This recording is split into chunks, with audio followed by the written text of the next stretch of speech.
এটা করে না যদি গলা ভাঙবে আমার ভাই ক্যাপ্টেন কে দিবা আমি এটা দেব কোনো অসুবিধা নাই নারে তাকবীর নারে রিসালাত আল্লাহ প্রাণের মদিনা কবে নিবে আমারে আল্লাহ প্রাণের মদিনা কবে নিবে আমারে কাঁদিতেছি মদিনা মদিনা করে বলো কাঁদিতেছি মদিনা মদিনা করে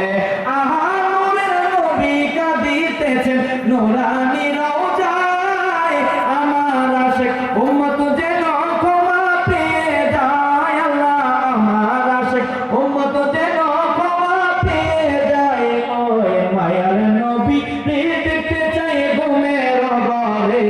ওই মায়ার নবী দেখতে চাই ঘুমের ঘরে মেশকাতে শরীফ 554 পৃষ্ঠায় আছে জোরে বলেন মারহাবা। আমার ভাই ব্যস্ত মানুষ, ভাই হয়তো কথা বলবেন, 2 মিনিট কথা বলতে পরে আমি বলবো। আসেন না আপনারা ইনশাআল্লাহ আজকে